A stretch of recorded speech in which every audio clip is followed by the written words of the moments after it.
la familiaridad. En términos sencillos, dice así una definición, el principio de familiaridad es la tendencia que tenemos las personas a recordar y desarrollar preferencias por aquello con lo que estamos más familiarizados. Este principio puede aplicarse a personas, a productos o ideas. Cuanto más familiarizadas estén las personas con algo, más cómodas se sentirán con él y más probable será que lo elijan y vuelvan a él una y otra vez. Este es el concepto de familiaridad. Es esa tendencia que tenemos nosotros a recordar y a desarrollar una preferencia hacia algo. Y eso genera familiaridad, nos familiarizamos. Ahora, dentro de este concepto hay un peligro. ¿Cuál es el peligro de la familiaridad? Es que puede hacer que las personas no aprecien lo que tienen a su alcance. Ese es el peligro de la familiaridad, que llega a un punto donde podemos no apreciar lo que tenemos y lo que está delante de nosotros. La familiaridad es capaz de distorsionar también y afectar negativamente nuestras relaciones, desgastar nuestra relación. Por ejemplo, eso se da muchas veces en la relación que tenemos hacia los padres. Estamos tan familiarizados, los hijos hacia los padres hacia los hijos, hacia ciertas cosas, y de pronto perdemos el valor de lo que nos rodea y de lo que tenemos. Ahora, ese desgaste también lo sufre nuestra relación y nuestra apreciación hacia el Señor. Ese peligro está también en nuestra familiaridad que tenemos hacia la palabra de Dios, hacia venir a la iglesia, hacia tener comunión con mis hermanos. Leía una predicación escrita ahí en el internet y dice así: se dice que la familiaridad y la complacencia engendran desprecio. Al principio codiciamos la presencia del Señor, pero hoy quizá ya la damos por sentado. Al principio fuimos muy bien impresionados por Él, pero hoy en día tal vez no estamos ya tan impresionados. Sus visitas se hacen más rutinarias, más ordinarias, más comunes. Las canciones que cantamos se convierten en un hábito. La Biblia que leemos se vuelve seca y vieja. Los testimonios de nuestros hermanos y hermanas no nos conmueven porque hemos visto y oído eso antes tantas veces. Ese es el peligro de la familiaridad. Yo pensaba en este concepto y reflexionaba en la vida de Juan el apóstol. El escritor del Evangelio, que es Juan, también un hombre como nosotros, él también se familiarizó con Jesucristo. Él también se familiarizó con sus enseñanzas, pero él nunca cayó en este peligro. Él evitó este peligro. Para él nunca el Señor Jesús perdió su valor. Ni sus palabras, ni sus milagros, ni lo que él pudo aprender de nuestro Señor. Él siempre mantuvo hasta el final de sus días un aprecio elevado y profundo de su Salvador desde el principio, cuando fue llamado, hasta cuando el Señor lo llamó a su presencia. Juan el apóstol no era un extraterrestre, amada familia. Juan el apóstol era un hombre como tú y como yo. Es posible evitar este peligro. Es posible evitar este peligro. Hoy vamos a estudiar el primer acercamiento de Juan y otros 3 discípulos con el Señor Jesucristo. Eso es lo que vamos a estudiar en esta mañana. Y quiero que pienses en esto y reflexiones en esto. Aquello que asombró a Juan, ese primer contacto, nunca hizo que viera al Señor Jesucristo de forma diferente a lo largo del tiempo. Siempre siguió asombrándose. Escribió su evangelio posterior a sus cartas. Algunos creen que posterior al Apocalipsis.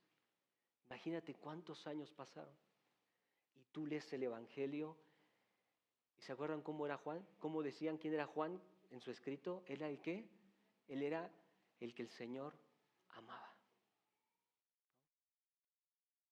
Así que vamos a comenzar y quiero que reflexiones en esto a lo largo del estudio de hoy. Y vamos a abrir ahí entonces, ¿ya estamos? ¿Estamos ahí? Juan capítulo 1, versículo 35. Muy bien.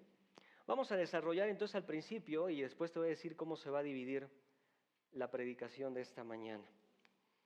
Dice ahí la palabra de Dios, versículo 35, que el siguiente día otra vez estaba Juan. ¿Juan cuál? Juan el Bautista, ¿ok? Juan el Bautista. Estaba ahí y estaban dos de sus discípulos.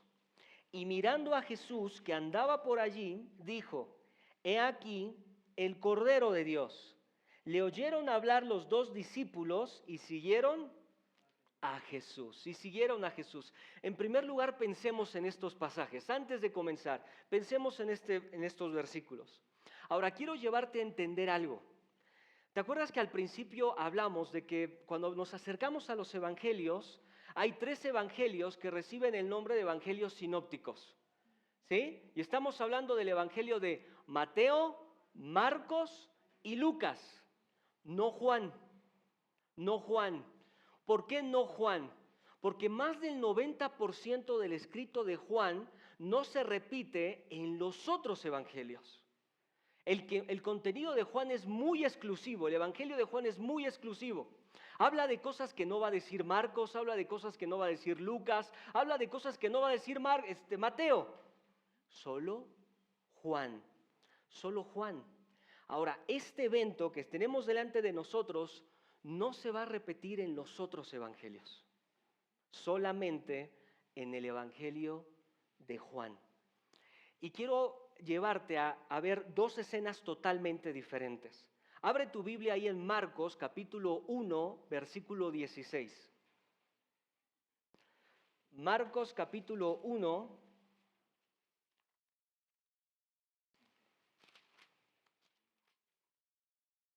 versículo 16.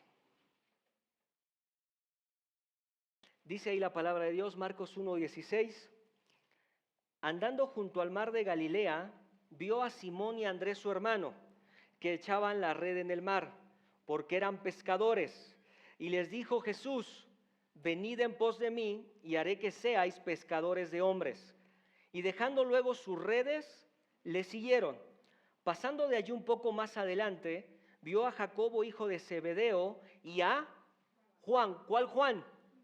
Juan el apóstol, muy bien. Y a Juan su hermano, también ellos en la barca, que remendaban las redes. Y luego los llamó, y dejando a su padre Zebedeo en la barca con los jornaleros, ¿qué hicieron? Le siguieron. Le siguieron. Tú lees Marcos 1, 16 al 20, y tú lees el pasaje que nos toca hoy, y lo que no quiero es que pienses que es la misma escena. No es la misma escena. ¿Sabes cronológicamente cuándo va a pasar lo que dice aquí Marcos? Hasta que Juan termine su capítulo 4. Hasta que Juan termine su capítulo 4. Hasta que termine el capítulo 4 y arranque el capítulo 5, la mayoría de los que armonizan el Evangelio meten ahí esto que acabamos de leer en Marcos capítulo 1. No es el llamado, cuando vemos aquí en Juan, no es el llamado a dejarlo todo y a seguirle. No es el llamado que vemos aquí que dejando sus redes fueron y le siguieron. No, no es. Por eso no estamos estudiando el llamado de los discípulos. ¿Qué estamos estudiando? El primer encuentro, ¿sí? El primer acercamiento con el Señor. Con el Señor. Es importante ver esta diferencia. Lo que leemos entonces ahora en Juan y lo que vamos a estudiar pasó mucho antes, mucho antes. Esto entonces se señala como el primer contacto de los discípulos con el Señor Jesucristo. Lo que testificó Juan el Bautista, lo había escuchado Juan el Apóstol 2 veces. 2 veces. ¿Por qué 2 veces? Porque se acuerdan ahí en el versículo 20, cuando tú lees en el versículo 35, capítulo 1 de Juan, regresamos, dice que el siguiente día, y después te agrega esta palabrita, ¿qué dice ahí? Otra vez. La misma escena. Es decir, que el día anterior, ¿quién estaba ahí? Estos dos discípulos estaban ahí, con Juan el Bautista. Entonces es la segunda vez que escuchan de Juan el Bautista un mensaje claro de quién es el que está contemplando Juan el Bautista, quién es. Y mirando a Jesús que andaba por allí, volvió a decir lo que estudiamos la semana pasada, que dijo, he aquí el Cordero de Dios. He aquí el Cordero de Dios. ¿Se acuerdan quién era Juan? Juan era una simple voz. Juan era una simple voz que anunciaba, que proclamaba de una sola persona su camino, su entrada en el mundo. ¿Quién era él? Juan el Bautista había dicho, eres el que viene después de mí, pero es primero que yo. Sí, él viene después, pero él ha sido siempre, él ha sido antes que yo, al cual yo no soy ni siquiera digno de ¿qué? De desatar su calzado. También dijo Juan el Bautista, es importante porque lo que está escribiendo Juan el apóstol es ese testimonio y cómo ese testimonio del Bautista lo impactó. Lo hizo poner su mirada. Juan el apóstol, vamos a ver más adelante por qué decimos que es Juan el apóstol, pero Juan el apóstol era discípulo de Juan el Bautista. Y de Juan el Bautista escuchó este testimonio y ahora ¿quién va a decidir, a quién va a decidir seguir? A Jesús. He aquí el Cordero de Dios que quita el pecado del mundo. ¿Qué escuchó Juan el apóstol? Él trae salvación. He aquí, dijo el Bautista, el que el Espíritu Santo, el que bautiza con Espíritu Santo y con fuego. Ya no más un símbolo como lo hace Juan el Bautista. Aquí viene el que realmente bautiza, como debemos ser bautizados. ¿Qué dijo también el Bautista? He aquí el Hijo de Dios. ¿Y se acuerdan que hablábamos del Hijo de Dios? Este es un nombre que solamente se le puede dar a alguien que es Dios, que participa de la misma naturaleza de Dios. No lo hace inferior, no lo subordina, sino que lo pone en igualdad. He aquí el Hijo de Dios, el único que puede ser llamado Hijo de Dios. Ahora vamos a despejar antes esta duda de por qué Juan el apóstol es quien está aquí escuchando este testimonio. De los dos discípulos que escucharon este testimonio de Juan, en el versículo 40, vamos a saltarnos un poquito, en el versículo 40 se nos dice el nombre de uno, ¿sí? Versículo 40 dice, Andrés, hermano de Simón Pedro, era uno de los dos que habían oído a Juan y habían seguido a Jesús. Uno ya se le dio el nombre. ¿Cuál era? Andrés. ¿Y el segundo? No se nos menciona. No se nos menciona. Entonces, para entender que es Juan el apóstol quien estuvo ahí, que es uno de estos dos discípulos, en primer lugar lo que vemos es que vuelve a hacer lo que va a hacer a lo largo de su escrito. Juan el apóstol nunca va a decir que es él el que estuvo ahí en la cruz, ¿se acuerdan? Que el que estaba en la cruz y que le dijo, ahí tu madre. ¿Por qué no pone yo soy y yo era Juan el apóstol? ¿No? Va a ocultar su nombre. En la cena del Señor, en la última cena, ¿qué pasa ahí? También lo mismo. Y se recostó en el Señor. ¿Y quién era este? El que amaba a Jesús. La misma característica. Nuevamente, primer pista de por qué es Juan. Porque hace lo mismo que que va a hacer más adelante. Va a esconder su identidad. Primer pista.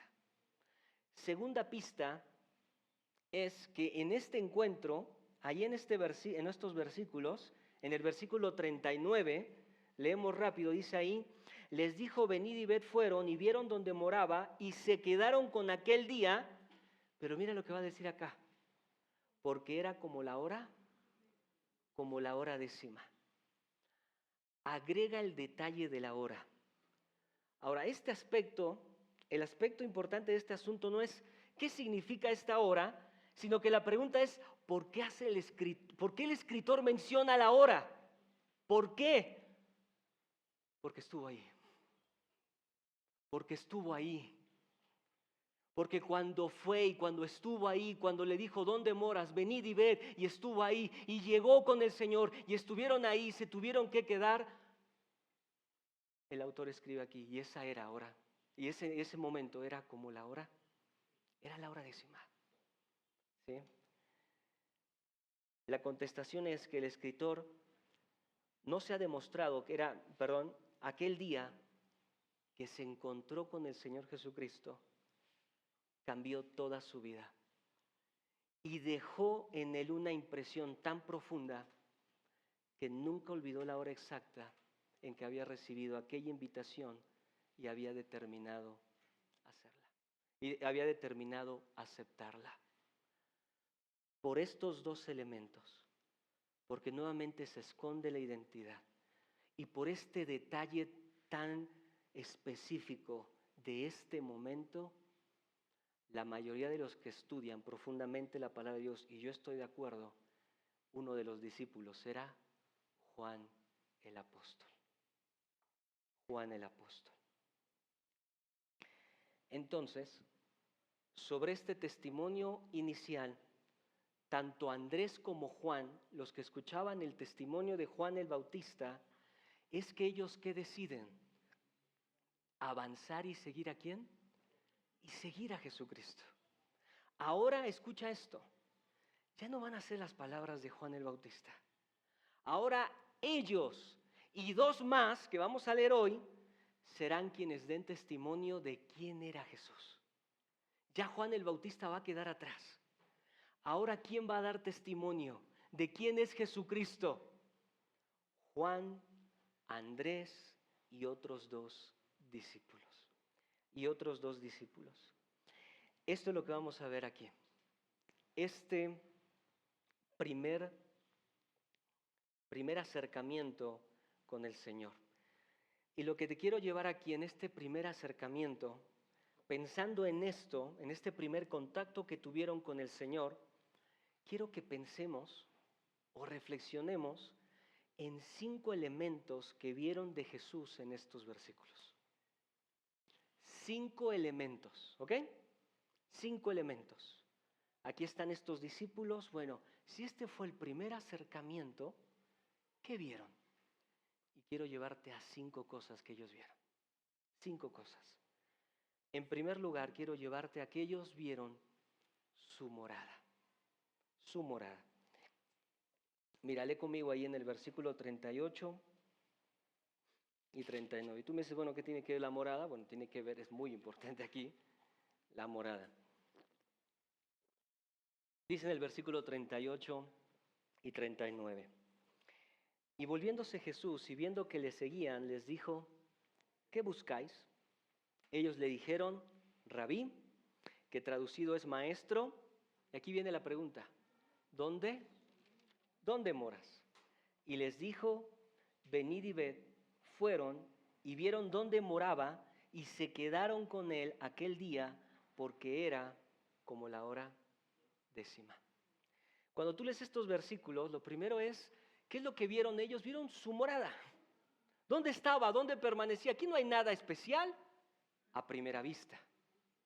Pero hay algo muy importante aquí. Cuando el Señor ve que lo están siguiendo, dice la Biblia que Jesús se voltea a ellos y les pregunta, no a quién buscan. ¿Qué les pregunta? ¿Qué buscan? ¿Qué buscan?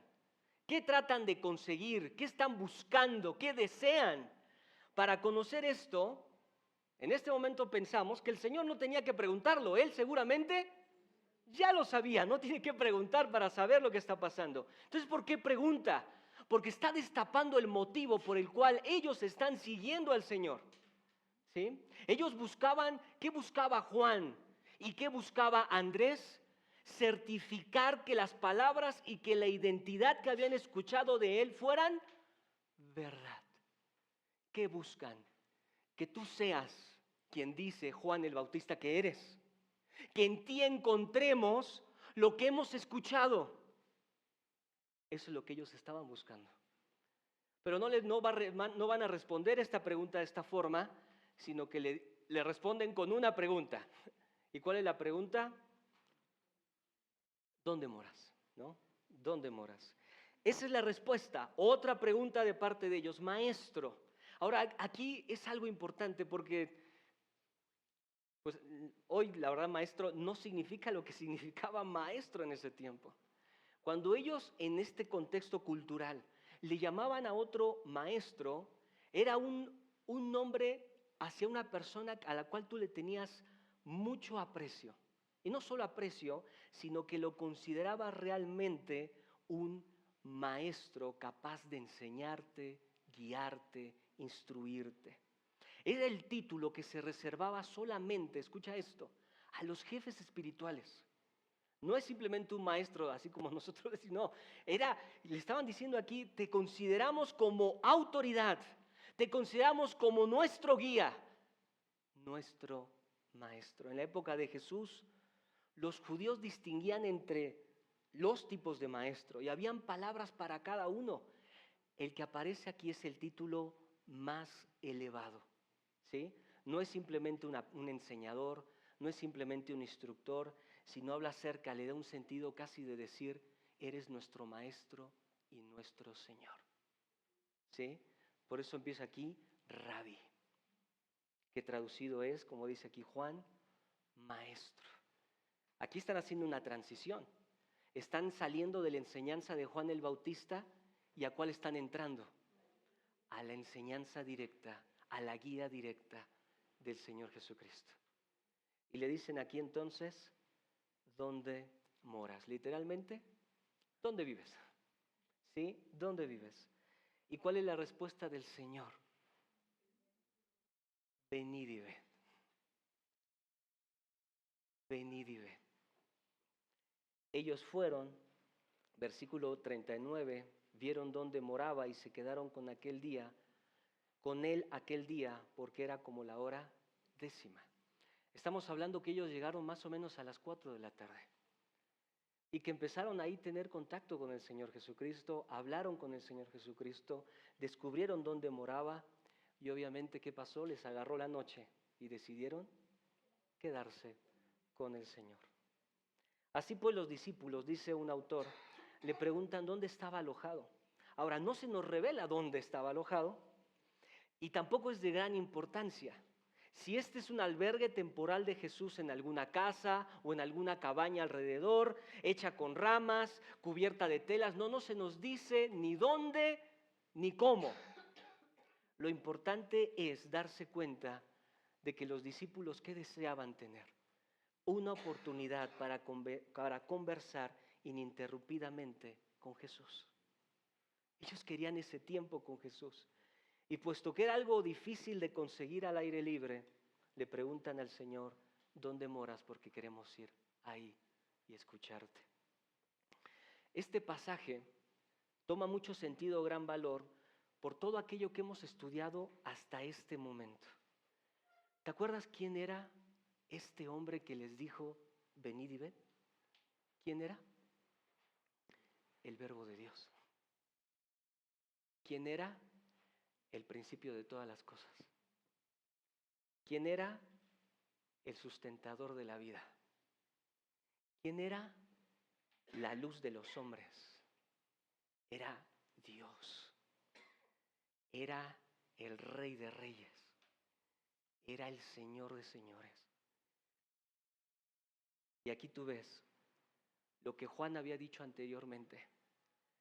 Y ese verbo se hizo carne. ¿Y qué? Y habitó entre nosotros. Y habitó entre nosotros. Si había una puerta así de decir, ven y ve, era porque Él, el Creador, decidió habitar entre sus criaturas. Por eso es importante esto de la morada. Porque Él decidió habitar en un humilde lugar y cerca de hombres que querían conocerle y que querían entender quién era y a qué había venido. Si la respuesta hubiera sido por parte de otros líderes que estaban acostumbrados los discípulos a escuchar su respuesta, ¿te imaginas cuál hubiera sido esa respuesta? Muchos hubieran negado este tipo de intimidad. Imagínate un rabí de esos, no el Señor, sino estas autoridades que llegaron y cuestionaron a Juan el Bautista. Y de pronto le hubieran dicho, estos hombres tan orgullosos, estos hombres que les gustaban, cuando ponían sus ofrendas, ¿qué dice la palabra de Dios ahí en Mateo? ¿Qué hacían? Tocaban trompeta, ¿no? Para ser anunciados, para que todos vieran. Cuando ayunaban, ¿qué hacían estos hombres? Se iban a un rincón y se quedaban ahí haciendo largas oraciones. Si un hombre humildemente les decía, a ver, Rabí, queremos, ¿dónde moras? Me imagino que hubieran respondido a esto, ¿no? Muchos hubieran negado este tipo de intimidad. Algunos otros hubieran pedido más información para ver cuán digno eras de ir y entrar a su casa y tener una conversación en la intimidad con ellos. O otros simplemente te decían, mira, es inaccesible a que vengas y hables conmigo. Mira, ahí está, te mandaban a la secretaria, ¿no? Pero no era ese tipo de líder. Venid y ved. El Señor Jesús no estaba en un palacio. Es decir, no buscaba la opulencia. Tampoco el Señor estaba en el desierto como Juan el Bautista, porque no buscaba el aislamiento. ¿Dónde moraba? En medio de los hombres. En medio de los hombres. Él sí era un maestro diferente. Su forma de vida representó no debilidad, sino gracia y gloria. Gracia y gloria. No se nos dice qué hablaron, ni más allá de lo que leemos en estos versículos, pero en ese tiempo su identidad, quién era, quedó confirmado para sus discípulos, para estos dos hombres. Y ese es el segundo elemento que quiero llevarte. El primero era, ¿qué conocieron de este Cordero de Dios? Su morada. Pero en segundo lugar, su identidad. Su identidad. Este contacto con el Señor, pasando a este segundo elemento, les dio certeza a ellos de saber quién era. Esa plática, ese tiempo, esas horas, esas preguntas que hicieron, que no se nos revelan, ese tiempo hizo que realmente supieran quién estaba delante de ellos. Ahora, esta comprensión fue creciendo. Vamos a ver a lo largo del Evangelio de Juan que no es que entendían todas las cosas. No, por eso vamos a ver los discípulos preguntando cosas que dicen, pues no te quedó claro ahí con... No, es que ellos también fueron en un proceso no de salvación, sino un proceso de conocer, ir descubriendo la identidad del Señor Jesucristo. Pero para este momento, ellos entendían de forma general quién estaba delante de ellos. ¿Y cómo te das cuenta? Versículo 40 del mismo capítulo. Y este es entonces el segundo elemento, su identidad. Su identidad. Juan capítulo 1, versículo 40. Mira lo que dice aquí. Andrés, hermano de Simón Pedro, era uno de los que habían oído a Juan y habían seguido a Jesús. Este halló primero a su hermano Simón y le dijo, ¿qué le dijo? Hemos hallado al Mesías, que traducido es el Cristo. Que traducido es el Cristo. En el siguiente día, a partir del versículo 43, también va a haber otro discípulo llamado Felipe, que va a conocer este elemento del Cordero de Dios, su identidad. Mira lo que dice ahí, versículo 43. El siguiente día quiso Jesús ir a Galilea y halló a Felipe y le dijo, sígueme. Y Felipe era de Betsaida, la ciudad de Andrés y Pedro, versículo 45. Felipe halló a Natanael y le dijo, hemos hallado a aquel de quien escribió Moisés en la ley, así como los profetas, a Jesús, el hijo de José de Nazaret. En este primer contacto de estos 4 discípulos con el Señor, quedaba certificado o vemos este elemento claro que es que entendieron su identidad. Entendieron su identidad. En primer lugar, veamos lo que dice Andrés. ¿Sí? Mira lo que dice ahí. Vamos ahí al versículo 41. Ese hemos hallado al Mesías. Hemos hallado. Ahora aquí seguramente has escuchado esa palabra que es eureka, ¿no? Eureka, ¿qué significa eureka?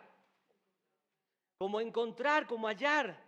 Bueno, es la misma palabra en griego que está aquí. Hemos hallado, en el griego es eureka. Aquí está, lo tenemos, lo vemos, lo vemos así, aquí está.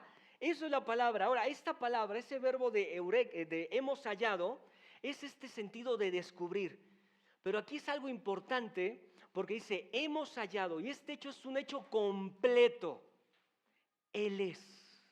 Lo que te está diciendo es, Él es. No hay más.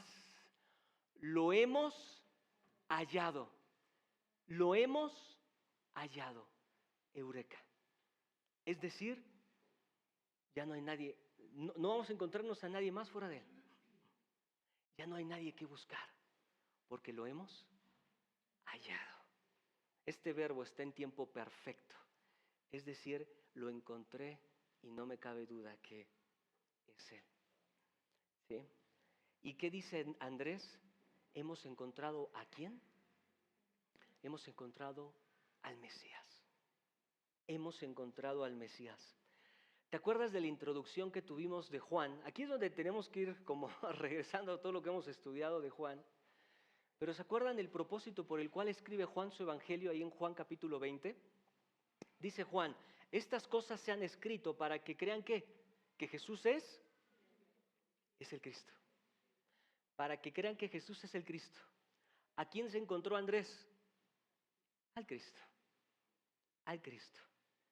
Igual que Juan, el apóstol, Andrés vio en el Señor Jesús sus palabras, su caminar, sus declaraciones, y más adelante va a ver su obra en la cruz y lo va a señalar como el único. El único. No hay más Mesías fuera de Él. No hay más Salvador. No hay más persona que quite el pecado del mundo. No hay más Hijo de Dios. He aquí el ungido. He aquí el Mesías. He aquí el Cristo. El que no fue ungido con aceite, sino que fue ungido por el Espíritu Santo. Fue ungido por el Espíritu Santo. Fue anunciado en el Antiguo Testamento. Todos aquellos que tenían contacto con el Señor Jesús se encontraban ¿con quién? Con el Mesías, con el Cristo. Ahora veamos lo que ve Felipe, esta identidad que ve Felipe. Y eso ahí aparece en el versículo 45, dice, Felipe halló entonces a Natanael y le dijo nuevamente, hemos hallado, ¿cómo? Eureka, Eureka, aquí está, hemos hallado ¿a quién? Aquel de quien escribió Moisés en la ley y así como los profetas, a Jesús, el hijo de José de Nazaret. Nuevamente muestra Felipe esto de un hecho completo, nuevamente el énfasis de un hecho completo y único. Y Felipe dice aquí hemos hallado de aquel de que es quien escribió Moisés en la ley. A ver, acuérdate, Deuteronomio capítulo 18, 15 al 19. El llamado, el profeta que vendría y que sería enviado. Así como los demás profetas, dice Felipe. Isaías, por ejemplo, aquel que se anunció, Zacarías, Ezequiel. ¿Te acuerdas quién negó ser Juan el Bautista? ¿Qué le preguntaron? ¿Eres tú quién? ¿El Mesías? No. ¿Eres tú el profeta? No. Mira cómo Juan está respondiendo lo que negó Juan el Bautista, versículos anteriores. Juan el Bautista no era, pero aquí tenemos a quién. Aquí sí tenemos al profeta. Aquí sí tenemos al quien fue anunciado por los profetas, al Mesías. Aquí tenemos al ungido. El apóstol está respondiendo con su escrito, unos versos después, por el testimonio de Andrés y Felipe, lo que Juan el Bautista no podía responder. Pero ahora sí lo responde, aquí está el Cristo, aquí está el profeta. Su identidad queda certificada por este primer contacto que tuvo él con sus discípulos. No hay duda, no hay duda, lo hemos hallado. ¿Te acuerdas que te dije, va a pasar mucho tiempo hasta que el Señor les llame a dejarlo todo y a seguirle? ¿Cambió esta convicción en ellos a lo largo del tiempo? No. ¿Cambió esta convicción en el corazón de Juan al vivir tantos años? No. Felipe después predicando, hablando, todos, la mayoría de los apóstoles, solamente Juan el apóstol, todos murieron asesinados por dar testimonio de quien habían conocido desde el principio. En primer lugar, entonces, lo que encuentran estos discípulos en este contacto es su morada. Él habitó entre nosotros. Él convivía, Él hablaba, le podíamos preguntar, Él nos respondía, convivía. En segundo lugar, su identidad. No fue necesario decir, bueno, Señor, necesito otros meses como para entender. No, lo encontramos. Aquí está el Mesías, aquí está el profeta, aquí en Él se cumplen tanto las obras como las palabras que se habían dicho. Pero ahora vemos el tercer elemento. Y el tercer elemento es su autoridad. Su autoridad. Y ve conmigo el versículo 42. Su autoridad. Y dice aquí, bueno, desde el versículo 41, dice, este halló primero a su hermano Simón, ¿quién? Andrés, y le dijo, hemos hallado al Mesías, que traducido es el Cristo, y le trajo a Jesús, y mirándole Jesús dijo, tú eres Simón, hijo de Jonás, tú serás llamado Cefas, que quiere decir Pedro. Su autoridad. ¿Y por qué su autoridad? Es evidente la autoridad que ostenta este hombre. Es evidente. No necesita ser reconocido por los hombres. No necesita habitar sobre un trono físico, ni que los hombres se arrodillen. Él tiene autoridad. Jesucristo pudo haber cambiado toda esa situación con su autoridad, pero no fue así. ¿Por qué ves aquí su autoridad? Porque aquí su autoridad se ve en cambiarle el nombre ¿a quién? A un hombre. Ahora tú me dices, ¿qué tiene que ver esto? Bueno, en primer lugar, a mí no me gustaría que me cambiaran el nombre, ¿no? No es fácil. Imagínate que te diga que te viene y te diga, te voy a cambiar el nombre. Necesitarías tener la autoridad para hacerlo. Pero acuérdate lo que significaba el nombre en esos momentos. No es como ahora. Lo hemos estado estudiando a lo largo de estas semanas con los niños, por eso fue la pregunta a los pequeños. ¿Qué significaba Samuel? Papás. ¿Qué significaba Samuel? Pedido de Dios. ¿Y cómo vivió Samuel? Para Dios. Su nombre influyó en su vida. Su nombre tenía un propósito. Su nombre tenía una identidad. Y aquí tú ves al Hijo de Dios diciéndole a este hombre, tú serás llamado Pedro. Tú serás llamado Pedro. No solamente te cambio el nombre con mi autoridad, sino que voy a cambiar tu vida. Voy a cambiar tu vida. Voy a cambiar tu personalidad. Voy a cambiar tu destino. No había nada místico. Era el poder de Dios transformando la vida de un hombre que se llamaba Simón, pero ahora es Pedro. ¿Sí? El nombre informó a Simón de la roca en que habría de convertirse y lo retó en ir en pos de él. Con el tiempo Jesús transformaría el carácter de Pedro para que se ajustara el nuevo nombre que él le había dado. Pedro fue ese líder fundamental en los primeros días de la iglesia. ¿Cómo murió Cefas? ¿Con qué nombre murió Cefas? ¿Cómo fue conocido Cefas a lo largo de su camino? Como Pedro. Como Pedro. No solamente aquí el Señor mostró su autoridad. lo mostró a lo largo de su vida, con simples palabras. Por eso te decía al principio, Él no necesitó sentarse en un trono para que las tempestades lo escucharan.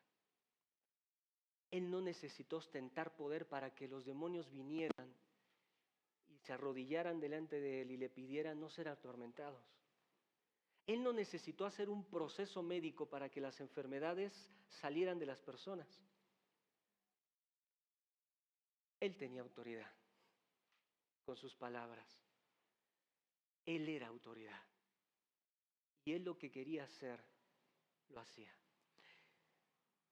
Y tú puedes ver aquí cómo Juan al principio decía, ¿y qué vimos? Vimos gracia. Porque Él, teniendo la autoridad de cambiar todas las cosas, no lo hizo. Por eso te decía al principio, qué triste que la familiaridad nos quite lo hermoso de estos conceptos.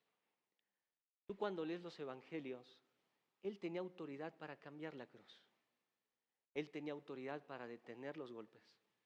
Él tenía la autoridad para someter a esos líderes que lo rechazaban y que lo ridiculizaron. Él tenía la autoridad para que sus discípulos no le abandonaran. Él tenía la autoridad y no hacía falta que los hombres lo reconocieran. Él la tenía. Pero Él no cambió la situación. Él no cambió la situación. Él no necesitó exhibirse como esos líderes. Él era quien era. Y cuando tenía que hablar con autoridad y cuando tenía que someter todas las cosas, simplemente bastaba su palabra. Su palabra. Ese es lo tercero que vieron los discípulos. Esa autoridad que Dios, que Jesús tenía. El cuarto elemento que vieron fue su conocimiento. Su conocimiento, versículo 46 al 49. Dice ahí, Natanael le dijo, ¿se acuerdan? Felipe fue, le dijo, hemos hallado. ¿Qué responde Natanael? Le dijo, ¿de Nazaret puede salir algo de bueno? Le dijo Felipe, ven y ve. Cuando Jesús vio a Natanael que se le acercaba, dijo de él, he aquí un verdadero israelita en quien no hay engaño. Le dijo Natanael, y aquí viene el conocimiento, ¿de dónde? ¿De dónde me conoces? Respondió Jesús y le dijo, antes que Felipe te llamara, cuando estabas debajo de la higuera, te vi. Respondiendo Natanael, le dijo, Rabí, tú eres el Hijo de Dios, tú eres el Rey de Israel. Vemos aquí a Natanael testificando de algo que será evidente para todos a lo largo del Evangelio, que es que delante de ellos estaba un hombre omnisciente, porque Él era Dios. Él conocía todas las cosas. Él no necesitaba preguntar para tener información. Él no necesitaba ver los eventos para saber lo que pasaría. Él tenía el conocimiento de todas las cosas. Y eso es lo que vemos aquí. Y eso enfrenta a Natanael en este acercamiento. Acuérdate, se están acercando. Imagínate, al principio ¿saldrá algo bueno ahí de Nazaret? Pero cuando ve y en esta conversación, Natanael inmediatamente lo que hace es, entiende quién está delante de él. Y sabe y ve y dice, realmente conoces todas las cosas. Tú eres el Hijo de Dios, tú eres el Rey de Israel. En relación a cómo el Señor Jesús lo llama, en quien no hay engaño, cuando habla de Natanael, el empleo de esto habla acerca de que en Natanael había una sincera búsqueda de Dios. Era una sincera búsqueda de Dios. Ahí, por ejemplo, en estos versículos, cuando en el versículo 47 el Señor le dice, aquí un verdadero israelita en quien no hay engaño, a lo que se está refiriendo aquí, un autor lo describe de esta manera. El corazón de Natanael estaba totalmente preparado en la búsqueda del Mesías y en el estudio de la palabra. Porque era un judío genuino, real, verdadero. Porque era un hombre que estudiaba realmente las Escrituras. Realmente buscaba que esto se cumpliera. Realmente anhelaba la manifestación del Mesías. Realmente, ¿por qué crees que se acerca Felipe y le dice, hemos hallado a quien, de quien habló Moisés? Si no supiera la otra persona, diría, pues no tengo ni idea de quién habló Moisés en la ley. No, pero él sabía, Natanael sabía quién era. Natanael sabía qué profetas habían hablado de este Mesías. Era un hombre que amaba la Escritura, que estudiaba la Escritura, y por eso el Señor le dice, en él no hay engaño. Es un judío que espera la promesa de Dios en medio de su pueblo. ¿Se entiende esto? Y por eso el Señor ahí en el versículo 50 le dice, versículo 48, cuando Natanael le pregunta, bueno, ¿de dónde me conoces? Aquí todavía no hay el asombro, porque pudo haber sido que Felipe le haya dicho cosas de él o de otra forma. Pero ve la respuesta que hay de parte del Señor. Responde Jesús y le dice, antes que Felipe te llamara, y después le dice, cuando estabas debajo de la higuera, te vi. Y me encanta lo que decía aquí. ¿Por qué debajo de la higuera? Porque normalmente en ese tiempo, tú ¿dónde haces tus devocionales? ¿Dónde pasas tu tiempo con Dios? ¿Buscas un lugar? No creo que estés ahí con tus 3 niños hablándole y diciendo, déjenme leer mi Biblia, niños, déjenme leer mi Biblia. No creo. ¿Qué buscas cuando tú tienes ese tiempo con Dios? ¿Buscas soledad? ¿Buscas silencio? ¿Buscas intimidad? Porque quieres realmente leer la Escritura, entender lo que dice, meditar en ella. Normalmente en ese tiempo, el consejo a aquellos que querían tener un tiempo con la palabra, los mandaban debajo de los árboles. Y por eso, ¿dónde estaba Natanael estudiando y meditando en las Escrituras? ¿Debajo de qué? Debajo de la higuera. Él estaba ahí. Y Dios le dice, cuando tú estabas ahí abajo de ese árbol, teniendo un tiempo de devocional, leyendo la Escritura, tratando de entender los tiempos, poniendo tu mirada en aquel Mesías que vendría, ahí te vi. Ahí te vi. Me encantaba como decía un autor, si el corazón de Natanael estaba totalmente preparado para recibir la verdad, porque había estudiado fervientemente las Escrituras y buscado al Mesías. Así que una vez que Jesús eliminó el obstáculo de esa creencia de Nazaret, Natanael creyó inmediatamente. Creyó inmediatamente. Con gran sorpresa, Natanael se da cuenta de que el penetrante ojo de su nuevo Señor se había introducido hasta el santuario interno de sus devocionales bajo la higuera. Qué hermoso. Esa gran sorpresa, él se dio cuenta, tu mirada llegó, se introdujo hasta lo más profundo de mi corazón. Sabía lo que yo estaba buscando. Natanael sucumbió ante esta muestra de ser Dios. Inmediatamente le llama Hijo de Dios. Tú eres el Hijo de Dios. Pero también agrega algo que no se ha dicho hasta este momento, que es, tú eres el Rey. Tú eres el Rey de Israel. Ve cómo se va cumpliendo toda la profecía o las profecías para la primera venida del Señor Jesucristo en Él. ¿Se acuerdan? El que vendrá es Dios con nosotros. Ahí está, Dios en medio de nosotros.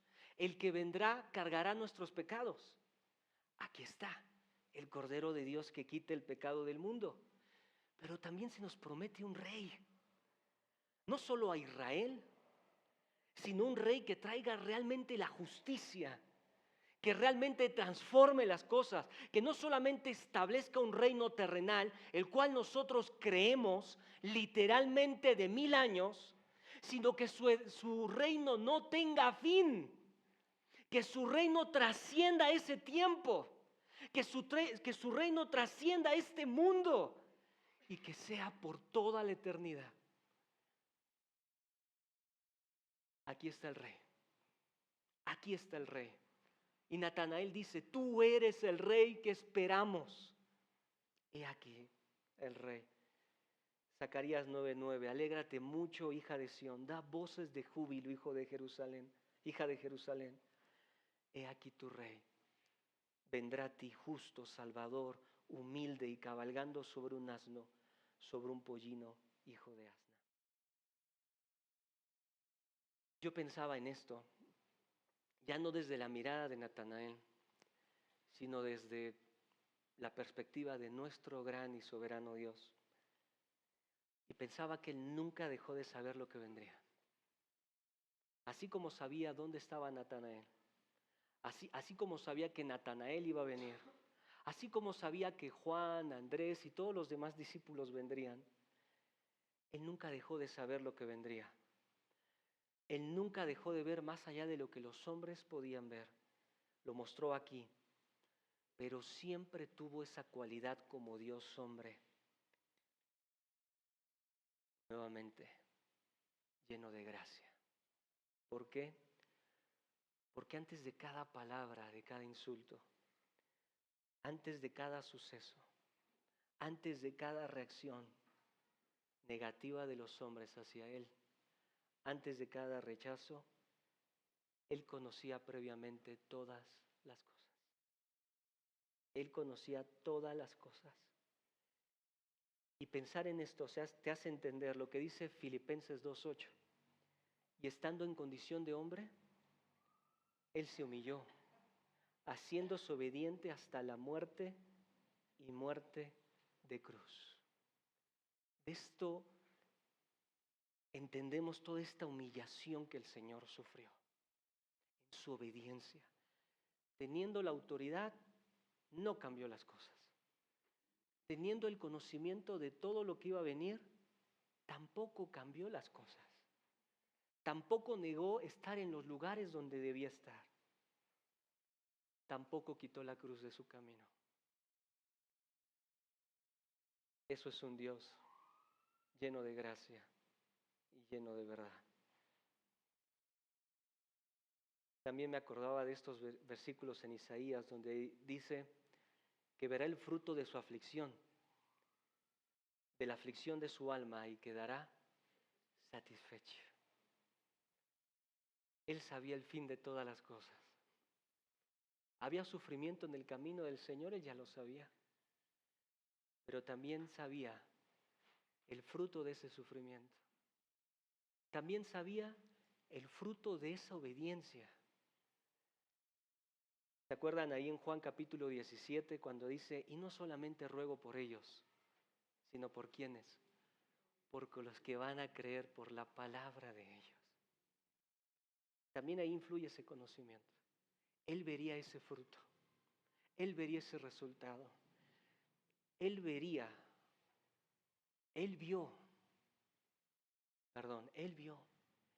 que tú ibas a estar sentado aquí porque este testimonio iba a llegar hasta nosotros. Y porque hoy tenemos salvación, porque Él no renunció a la cruz, familia. Él no renunció a la cruz. Él fue obediente, Él se humilló, Él tomó forma de hombre cuando no tenía la necesidad de hacerlo. Estamos aquí para seguir al Señor Jesucristo. Estamos aquí para realmente asombrarnos de estas cosas que vieron estos hombres y que tú y yo seguimos viendo el día de hoy. No te familiarices con esto. No te familiarices. Que esto haga que tu adoración sea mucho mayor, más grande. Y por último elemento, y terminamos, su dignidad. Su dignidad. Versículo 50, dice ahí, respondió Jesús y le dijo, porque te dije, te vi debajo de la higuera, ¿crees? Cosas mayores que estas verás. Y le dijo, de cierto os digo, de aquí adelante veréis el cielo abierto y a los ángeles de Dios que suben y descienden sobre el Hijo del Hombre. Natanael y todos los demás discípulos verían más allá de que tiene todo el conocimiento. Todos los discípulos verían algo constantemente. ¿Qué era? A los ángeles sirviéndole continuamente, una y otra vez. ¿Por qué les servían? ¿Por qué estaban dispuestos a siempre estar ahí al pendiente? ¿Por qué? ¿Por qué vemos, por ejemplo, vemos ahí en el Getsemaní, el Señor Jesús detiene a Pedro, que levanta la espada y va a pelear, y le dice: Pedro, detente, porque si yo en este momento clamo a mi Padre Celestial, ¿tú crees que no mandaría una legión de ángeles y detendría estas cosas? Cuando terminó de ser tentado en el desierto por 40 días, Marcos te dice al final, y los ángeles le servían. Y los ángeles le servían. Tú ves constantemente esto ahí en los versículos, ahí en los evangelios. La dignidad tan evidente y única reconocida en el cielo fue muchas veces rechazada y velada delante de los hombres, pero no en el cielo, no en el cielo. Los ángeles veían que era Dios caminando entre los hombres, que era Dios aceptando los golpes de sus criaturas, que era Dios muriendo en esa cruz. Dios hombre, Dios hombre. La dignidad.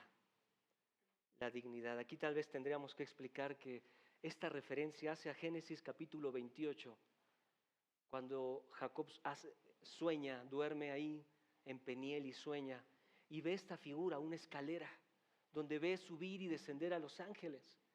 Él está tomando esta misma imagen para mostrar en pocas palabras que aquí está el eslabón entre Dios y los hombres. Aquí está ese lazo, aquí está este mediador cuya dignidad es única y suprema. Tú vas a ver más cosas que esta. Tú verás a los ángeles sirviendo al Hijo del Hombre. Tú verás el cielo abierto. Tú me verás a mí hablar, revelar al Padre. Él es Dios. Esa dignidad que acompañó solamente a nuestro Señor y Salvador Jesucristo. Estos son los 5 elementos, querida familia, en este encuentro. Y solo quiero terminar con estas preguntas. ¿Qué tan familiarizado estás con todo esto? ¿Qué tan familiarizado estás con todo esto? ¿Cuánto has permitido, escucha esto, que afecte tu relación con Dios y su palabra el peligro de la familiaridad? ¿Cuánto has permitido que este peligro afecte tu relación con Dios? ¿Por qué es así? No debería ser así. Nuestra oración es que el motivo más grande de por qué estamos aquí, de por qué obedecemos, de por qué nos santificamos, de por qué adoramos, de por qué avanzamos, sea la persona del Señor Jesucristo. No te acostumbres a hablar de Él. Viene ya en unos días Semana Santa y ya sabemos lo que viene en Semana Santa. No te acostumbres, no nos acostumbremos. Adoremos a nuestro Dios y no perdamos eso, porque así como Juan el apóstol, también nosotros podemos hacerlo. Amén. Oramos. Señor, te agradecemos por esta palabra. Gracias, Señor, por cada uno de estos versículos.